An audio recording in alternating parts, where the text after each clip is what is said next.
The M2 money supply, a fancy way of saying how much geish is in the kitty, has turned positive for the first time since November 2022. More geish in the kitty means number go up.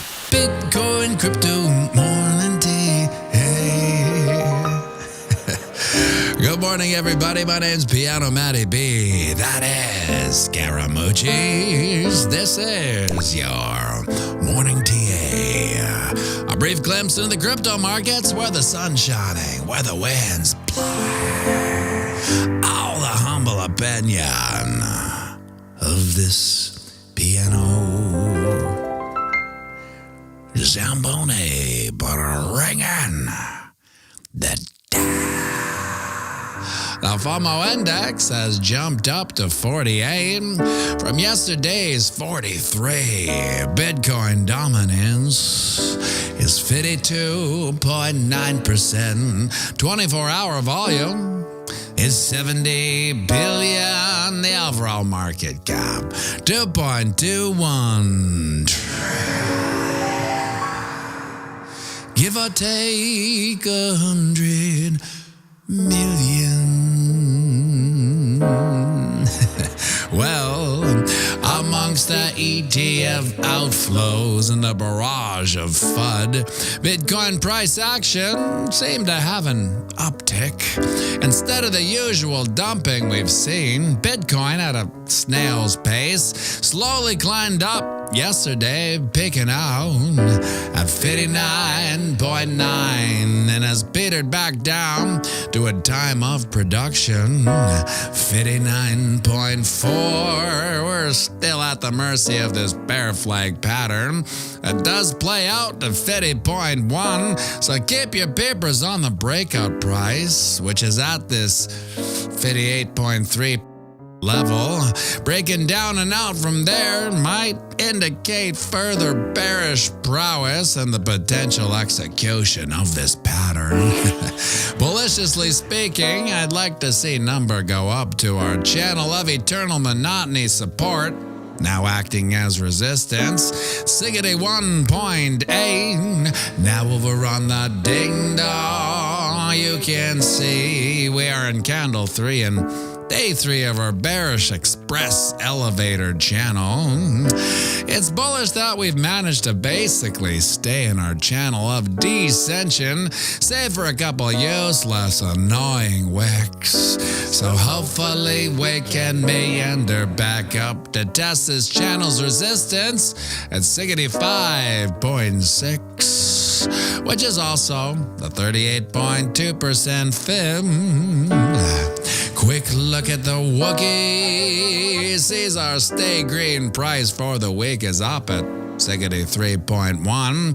And if we can't get back up and over, that will print out our 5th red candle in a row, which is a real head scratcher because we rarely see 5 candles in a row in a bear market, let alone a raging bull market. The last time we saw 5 red candles in a row was way back in March of 2022, when the reality and acceptance of the bear market began to set in. And besides that, geez, I'm not sure if we've ever seen 5 candles in a row. So it's weird is all I'm saying. Weird and irregular to say the least. And despite the chop in the 4-hour and the daily chart, I won't be officially bullish again until we get back into our tight little channel up at 65.7. We can talk a lot of bullish jive turkey all we want, but being under that level's like Patrick Dempsey's character in the 80s rom-com Can't Buy Me Love.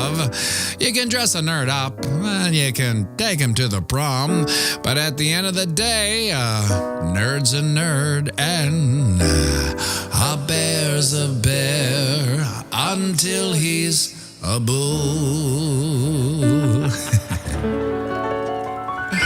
Would you look at that, my friends? The sun's up. It's another beautiful day here on planet Earth, a day none of us are guaranteed, yet we're lucky enough to have anyway. So get out there, knock 'em dead, and remember, we're playing the same game as these are psychopathic elected leads. And that's right, it's the long game. Suss them out and have a fantastic day.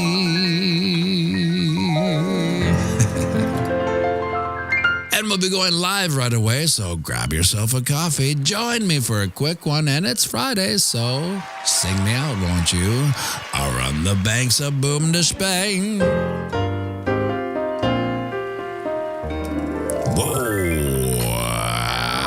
Ching.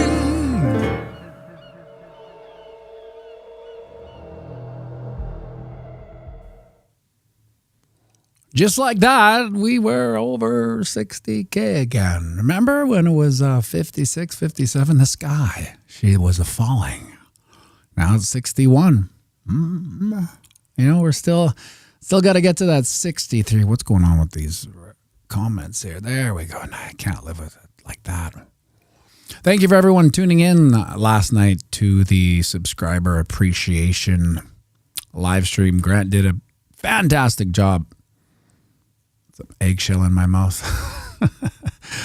It's not an easy gig to come in and do off the cuff. The degree of difficulty on that gig is immensely high because there's no rhyme or reason. We're just kind of off the cuff, taking requests, doing what we can. Yeah, and I think he kind of came into himself. We've played about three or four times that gig, maybe. I think last night was definitely the best time. It seemed like he was singing like the Grant I know, because Grant is known in the city as one of the best singers around live too, because live singing is a lost art, especially for men.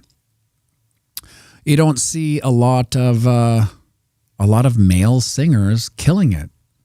You do in a produced sense, you know, anything that's on a record or a video or that's lip synced, whatever.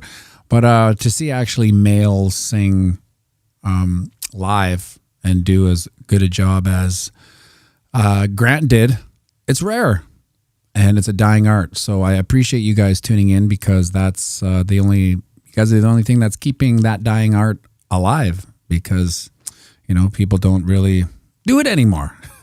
So we're trying. 60.9. I woke up today to nothing on my Twitter feed but crazy pictures of Andrew Tate. Thank you for tuning in. Crazy pictures of these students in the States. And it got me thinking, because I think back to my youth when I was that age. And I come from a generation, Gen Xers, there will never be another Gen X, where our mantra, our hill that we died on was F you, I won't do what you tell me, right? And just like that meme, you know, our generation is F you, I won't do what you tell me. Their generation is F you, you better do what they tell you. And it's like, where did that change? Where did the defiance come? There's a natural contrarian aspect to growing up and out of the nest. Maybe that's it, as I just said that. Because I don't know about you guys, if you're roughly around the age of a Gen Xer, I'd say, I don't know, late 30s to late 50s. I don't know what it is. Anyway, our whole life was leading up to leaving. You know, like we were like counting the days. When can I get out of this house and live on my own? I don't care where it is. It could be a studio apartment in the ghetto, and I don't have a job. I'll deliver pizzas, whatever it takes. I'm out of this house as soon as I can. Out of the nest. That's what we live for. It's like we looked forward to. We couldn't wait to graduate from high school, get a job, and move out to wherever. It didn't matter. It wasn't like it had to be a certain amount of nice. It actually just had to be not a tremendous amount of horrible. And then it was like home sweet home. Like some of the apartments that, you know, me and my friends and I would live in were just short of just closets. You know, we loved it because we weren't in the nest anymore. We were out, and that was all that mattered. And no one was going to, I actually moved back a couple times because I was touring in a band, and it was just convenient. But it was just bounces, bounces backing out, and it was a capitulation, and I didn't like it. Whereas I feel now, without leaving the nest, you never get the full breadth of the contrarian aspect of growing up and out of your nest, because you're still attached to the certain rules and regulations that you were brought up with and the certain authority under which you acquiesced from your parents. And until you leave that nest, you never really get that independence. And to a certain degree, maybe these college kids, because they went from their mom's and dad's house into like whatever the dorm, it's just an extension of their old life, and they never really grew up. But it's amazing to see them just do whatever they're told, whatever the meme or whatever the narrative is. They just like, oh, we're Muslim now? Okay, great. Oh, we're lesbians now? Oh, great. We're dyeing our hair blue? Oh, okay. And they just do it, and they don't ever think anything of it. Anyway, that's a little bit of a rant on a Friday. The backup kid, born in 87, raised as a exilineal, millennial / Gen X. I see. Yeah. 1987, that would be your 37, 36. Me math, in the morning. I need at least 5 cups of coffee in my Bitcoin crypto morning TA class to do the math. But it looks like we have what some legacy analysts call, they tend to look at it and call it a little pump. 61.1. Look at that. We drew this yesterday. Who's texting me this early in the morning? Stephen Hua. That's who. Stephen Hua is a local hustler, entrepreneur in the city. He wants me to do a karaoke piano night in his new lounge, where I would live stream it, of course, because I won't do anything unless it's live stream.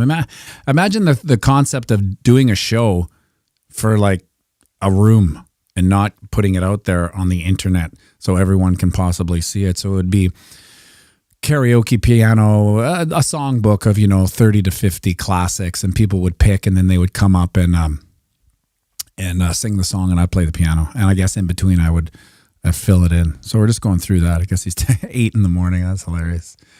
You know a hustler when they're texting you at 8 a.m.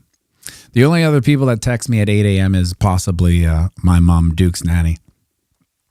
So we drew this is the bear flag, the flag of the bear flag. And we had two reasons why we had to actually break up and out, or we were going to break down and out right at there, the 58.3. But it looks like we're breaking out. I'm not bullish until we hit our support line, now acting as resistance at, what is it, 61.8? 61.8, yeah. So Lord love a duck, that is, where are we? $650 away from officially bullish. And although I wouldn't necessarily call this a V-shaped recovery, it's more like a U-shaped recovery. We would take that as a glitch in the matrix. Maybe that is the 2 texts from Stephen Hua, 2 minutes apart at 8 a.m. We the leverage longs getting out. I'm not the craziest fan of that narrative, although I do believe. Oh, what did I do there? I do believe that there are stop hunters, and they can't. The market. I've said this before. The market can't move on with 100x leverage position, because it would just. It's like if you have leveraged long positions that are, 50, 100x, and they got in really lucky and the market got away on the market took off. It's like a casino playing, dealing blackjack to 6 players, but one player is constantly winning and doubling down, and he's splitting aces and he's splitting pairs and he's winning every time. It's like the table's going to lose money unless we do something about this player. And what usually they'll do is they'll cap the player. They'll say, we're reducing your betting strategy to this and this and keep the lows to the highs, right? So that's how they get rid of those players. And that's just what the market does, because make no mistake, the market knows where your stop losses are. Because when I was going through this conspiracy, this was a conspiracy, if you can believe it. But like all conspiracies that I've ever gone down, they all come true. When I was talking about stop losses back in the day, 15 years ago in currency trading, and we could only do limited forums and groups. There wasn't, it was almost Twitter, I think, maybe the early Twitter, but I wasn't on it. You had to be in these forums and people would just discuss stuff. So every time I would bring up stop losses to the forums or some of the people I knew, they would say I was crazy. What do you mean they're crazy? They can't see where you are. And I'm like, well, on what planet does the technology, what is it, MT4 is the original platform that did all these charts?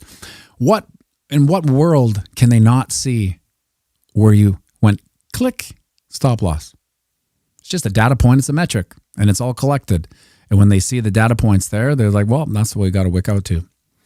And that's what happens because humans are creatures of habit. And all we do is the same thing if we can. And then if we deviate slightly, even that is predictable and probably falls on a Fibonacci, right? So let's say, for instance, I hit this arrow. There we go. This 58.3 breakout to keep your peepers on, that would, it would indicate that we may execute this bear flag. That 53.6, let's say that was the stop loss on these new longs that might have been executed. 53.6, well, I would bet that there's some smart cookies out there. It's like, no, I'm going to put it lower. They're not going to get me. But just like the Fibonacci's, there's probably a certain percentage of people that have got smarter than 58.6 and have put it to probably, whether they know it or not, 23.6, 38.2%, maybe 50% fib. They don't know it. They're just kind of eyeballing and putting in their new stop loss, thinking that they're kind of gaming the system. But this is where it gets Inception-y and Christopher Nolan. There's probably 23.6% or the 38.2% or maybe 50% of the people are putting their stop loss in a complete genius new 23.6% lower or maybe 38.2% lower or 50% lower, thinking that they're gaming the system, but they're all doing it. Certain percentages are doing it at the same percentage. And that's why these stop losses occur, because the blackjack table can't make money if one player is on a heater and is getting lucky. They got to stop the heater, just like they do in casinos. If you're in a casino, you got a heater, they're going to do something to stop you. Because they're not in the contrary to popular belief, casinos and exchanges aren't actually in the business of losing money. I know it sounds crazy, but they're in the business of raping and pillaging money from retail noobs. And that's why I always say, unless you're a pro, don't trade. But pianomattyb, I am a pro. Listen, I'll put it to you this way. I don't know any pros. I'm including people you may follow. I know a lot of people have a lot of respect for other YouTubers that are actively trading. So do I. I just think becoming a pro is a decade into non-liquidations, right? You can go a long time and be pretty successful. And now what you're going to see is a whole bunch of successful traders coming into a bull market. So coming into a bull market trading, assuming you're trading longs, is like sitting down at that blackjack table on a heater. Like, it's hard to lose if you just keep on putting in longs and small dips. And so some people will be looking like they're amazing traders, and some people will start feeling like they're amazing traders. But I know a buddy who did this exact same thing last bull market, and he would text me every trade. Oh my God, I just, another 10x on my trade. And I would say, well, be careful because the market may turn around on you. And, what do you know? And the only thing I do know is that I lost a lot of money when markets turned around. And it was over a span of multiple years and through cycles. So until you have multiple years and through cycles and you haven't liquidated yourself and you've managed to make 57 to 60% positive trades over, I would say 10 years, you might be a pro. But even there's another 1% that makes you a true pro. And I'll tell you what that is in a second. But sure enough, the market turned, and this buddy of mine didn't realize that he was only making money because he was longing into a bull market. It's almost like, taking candy from a baby to a certain degree. The market will turn around, and if you have too much leverage, you'll always lose. But if you don't have a lot of leverage, or if you have zero leverage, you make these small trades. You try to put in a $1,000 trade, and you try to make $100 on the half day or the day. You do that consistently, you're gonna make a decent amount of money. Maybe not enough money to retire or quit your job, but you won't lose your shirt. So what happened when the market turned around? He only knew to long into oblivion, and it was like every time he longed, it just went down, and then he'd long again, and it would go down, and it would dip again. This falling knife just kept on going. And he'd long till he lost all his money. He was out, and that's a perfect example of a cycle turning on you. Had he survived that cycle, he'd be back into this bull market, and everything he did last time, he would do now. And it was like, all of a sudden, I'm getting this again. I'm getting the trade of this. Multi-sig dum-dum. I am a profitable trader. The key is just risk management, but 100% risk management, not half the time. I'm not sure if I understand that. 100% risk management, just not half the time. Even some of my poker player buddies, there was only one that was ever profitable, and he was an actuary, and he always said, I just try to make 50%, 57% of my of winnings. That's it, and hopefully I don't lose too much on the 43% that I do lose. So, wick. This is why I spot trade. I like doing the casino thing, but the only time you lose is when you leave the table. You choose to lose by selling. Yeah, exactly. So you can be in the weeds for a long time. For instance, I am in the weeds from trades I made, 4 years ago. Silly trades that I was speculating on. It was almost like the reverse of a asymmetrical bet. It's like I had more downside than I ever did upside, but it was just like, I might as well throw some money at this just in case. And the market turned, and all those spot trades went sour. And now I think some of them are maybe at zero or close to zero. But over 4 years, that's money that was tied up that I could have put into this bull market. And it's not a lot of money, but it depends. I guess if I were to add up all the speculative alts that I traded back then and went underwater, I would say it's maybe $5,000 to $7,000. And so think about this. It may or may not be a lot of money to certain people, but it sure is at 16K when Bitcoin was at 16K. Had I not put that $7,000 into these speculative alts that went to basically almost zero, I would have had almost half a Bitcoin that I could have deployed had I not made those silly bets. Did it stop me from making silly bets this bull run? No. That's why I'm not a pro trader. Now, a pro trader has discipline, that of Bruce Lee. And it's because of the time in the market that he's seen his own behavior repeat, right? My behavior, throwing that money in speculation instead of holding it for an ultimate entry point into Bitcoin. Imagine that, 7K into Bitcoin when it was 16K. I mean, I was lucky enough to put a position in at 16K. And the only reason I was lucky enough to do that is because of this channel, because I make these videos every day.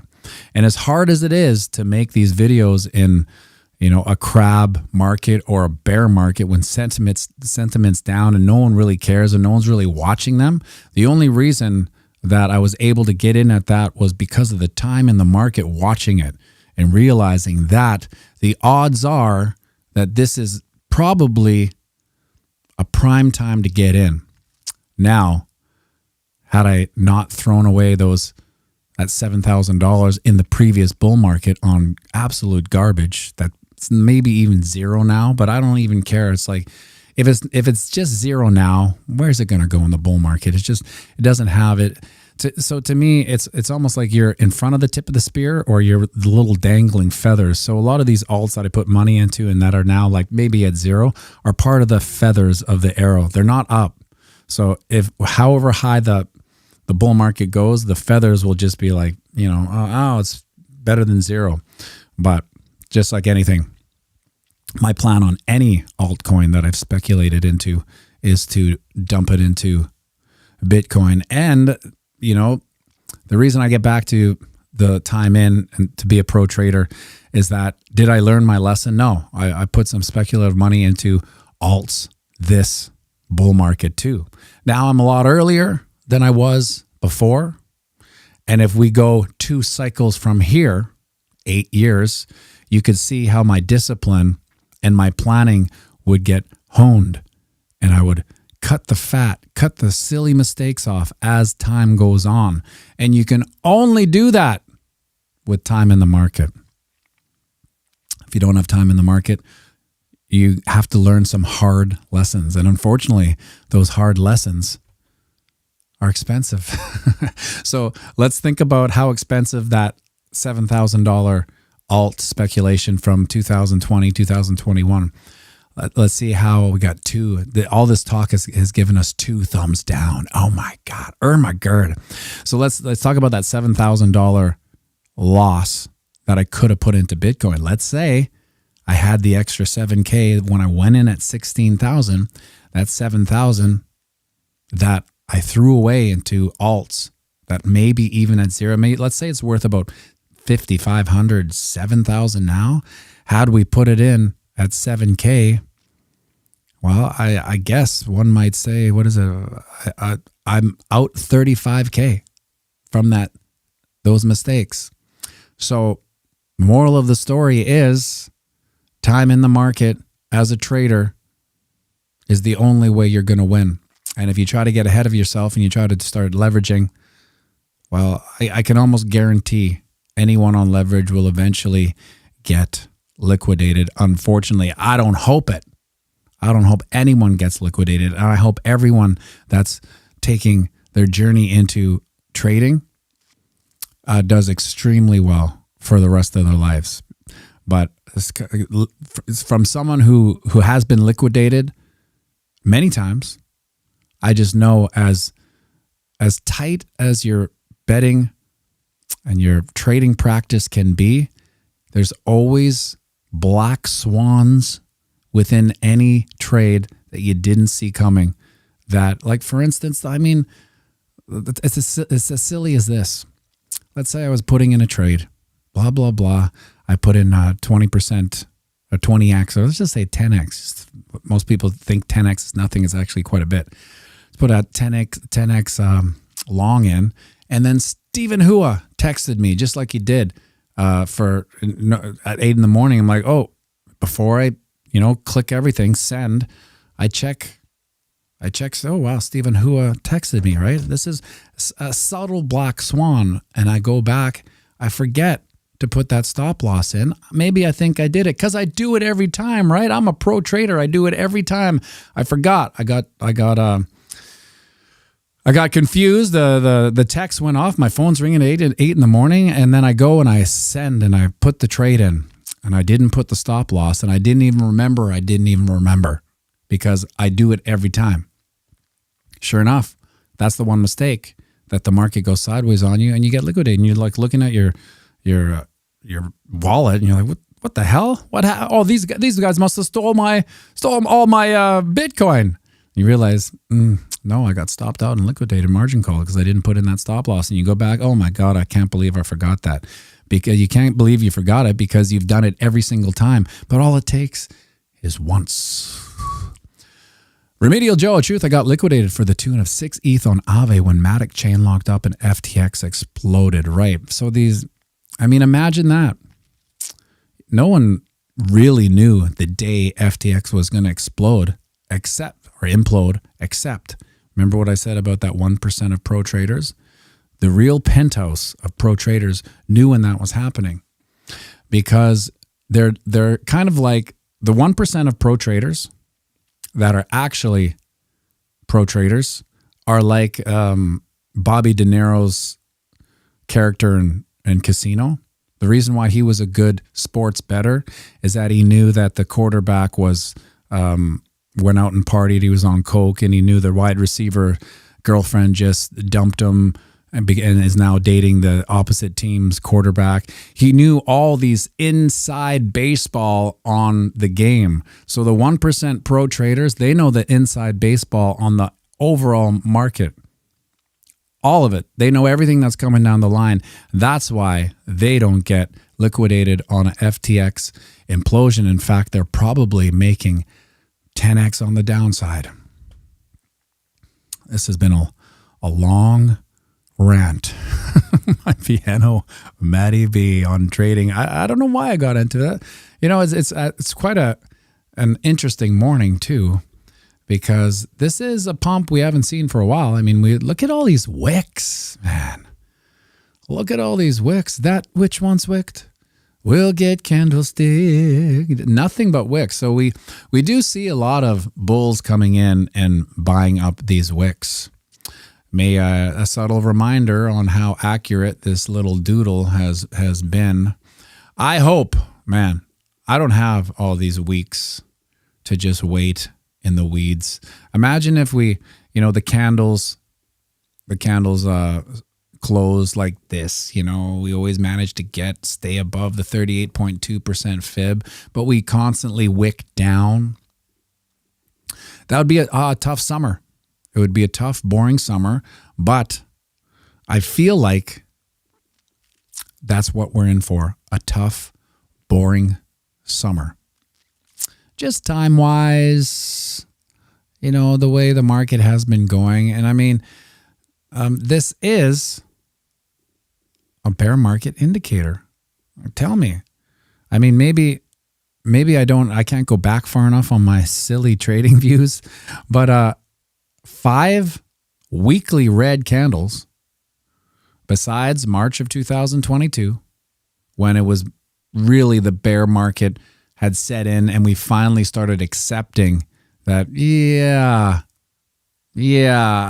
know what, maybe we are in the bear market.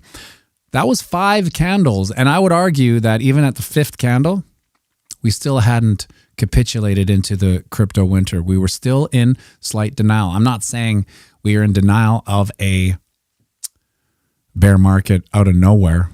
Imagine that was it for the bull run. That'd be quite depressing. But I'm just saying this is a bear market indicator. It is an anomaly and it is new to a bull market. So if we continue to the upside, and this is just 5 red weekly candles, oh well, now we have some historical data for the next bull run to go, well, back in 2024, we did see 5 red weekly candles around the halving. We'll have that data. So it's just like anything, it's always the same until it isn't, right? And now it isn't the same. It isn't as the same as past historical bull runs. We now have this to look back on. And like I said about time in the market, next cycle and the cycle after that, you will have 3 cycles under your belt to go, 5 red weekly candles? That's no big deal. I remember that in 2024, everyone was losing their mind, right? Now you would have that historical data to look back on. 93 likes. Unfortunately, my friends, I just forgot this because I was like, where is Duke? It's 8:35. He isn't feeling well. I told him to go back to sleep. He's not going to school today. His nanny is coming. My mom, his grandma nanny is coming to give, that there's nothing like being sick when your nanny's around. You get soup, you get all the nice food that nannies make. So he's going to be staying. And as a dad, I don't buy that he's that sick, but I just err on the side of maybe he is sick and he's trying not to be as sick for dad. But when mom's around, he acts a lot more sick, which is fine. Boys tend to act a little different around the female aspect of their family.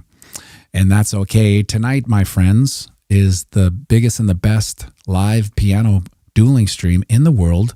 Kyle Mack, the one and only, the 1-800-KYLE Mack, will be joining us again. He was unable to participate yesterday due to unforeseen circumstances, but I was glad to get Grant in. It was I like being inspired by someone singing. Not that I'm not from Kyle. Kyle's an unbelievable singer, but Grant is so unique that it's like, whoa. I remember playing like when he was doing I Lose Control. When he got into it, he never told me he was going to do that one. Yeah, we can do a Loneliest Lamborghini tonight, E-Money. He never said, I'm going to try I Lose Control, because I didn't even know he knew it. And when he got into it, I was like, oh my God, this is I Lose Control. Because I've been trying the song because people always request it. I'm like, I can't get to that lick. And I find that if you don't do the lick, it's a little disappointing for people because they're like, here comes the lick. Here comes the lick. And then I don't do it. But Grant did it fantastically. And so please join us if you have never. Remedial Joe, I never believe when my boys claim to be sick, then they come back from the doctor with their mom with pneumonia or something along those lines. And you're like, okay, all right. Turns out you're sick, okay? Oh, yeah, you were right.